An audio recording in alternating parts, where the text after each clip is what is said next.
तो इस वीडियो में अब हम देखेंगे कि सक्सेस परसेंटेज कैसे निकालनी है। अगर मान लो कि 2 हमें परसेंटेज दे रखी है और उसकी सक्सेस परसेंटेज कैसे निकालनी है।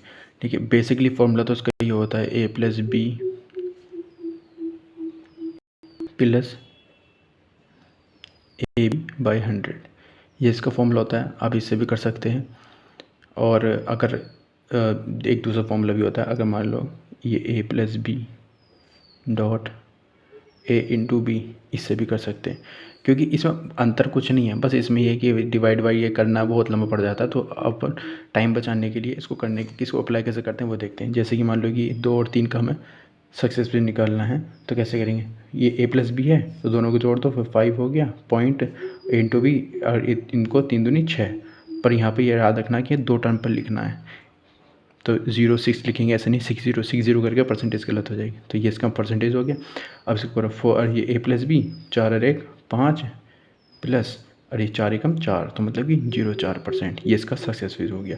अब करने को देखो तुम इससे भी कर सकते हो। जैसे कि अगर इसमें 4 और 1 का निकालूँ तो 4 प्लस 1 प्लस 4 इंटू 1 अपॉन में 100, फिर इसको करोगे 5 प्लस में 4 अपॉन में 100, फिर इसको करोगे 5 प्लस में 0.4। बात वही है, ठीक है।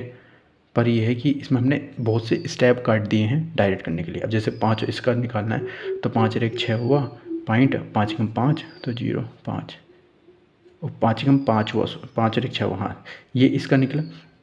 तो इसका टाइम बचाने के लिए है, जैसे कि 6 और 3 हमारा 9 हुआ प्लस और 6 थी 18, तो 18 लिखेंगे परसेंटेज। कितना सिंपल था, 7 4 11 पॉइंट, 7 चौक 28, कितना परसेंट, कितना अच्छा था।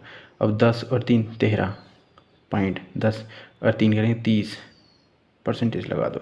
20 और 10 30 पॉइंट, और 20 और 10 की मल्टीप्लाई करेंगे तो आ गया 200। अब तुम यहाँ देखो, अब जैसे कि 200 आ गया हमारा, तो इसमें सिर्फ हमारे 2 ही टर्म लिखेंगे, बाकी सब कैरी फॉरवर्ड होगा। तो इसका हो जाएगा 32%, क्योंकि 32.00 लिखोगे तो बात वही है, तो 32%। जैसे 20 और 30 कितना 50 हो गया पॉइंट। अब इनको करोगे तो 3 दूनी 6, तो इन्हें 600 आ गया। लेकिन यहाँ से हम रख सिर्फ 2 ही सकते हैं, एक हमारा कैरी फॉरवर्ड हो जाएगा। तो कैरी फॉरवर्ड आकर जाएगा 56.00% आएगा, तो इसको हम 56% भी ले सकते हैं। अब जैसे कि 50 50 100 हो गया पॉइंट। अब इसके करोगे तो 2500, लेकिन यहाँ सिर्फ 2 ही रख सकते हैं, बाकी सब कैरी फॉरवर्ड होगा। तो यानी 125.00%, इसको हम 125% भी लिख सकते हैं। ये हमारा सिंपल तरीका है टाइम बचाने के लिए। करने को आप इससे भी कर सकते हो, लेकिन इससे बहुत से स्टेप कम हो गए एग्ज़ाम में। वैसे टाइम कम मिलता है, तो ये हम ट्राई कर सकते हैं। ये फॉर्मूला याद रखो, अंतर कुछ नहीं है दोनों में, लेकिन हमारे स्टेप बहुत कम हो गए, टाइम बच जाएगा।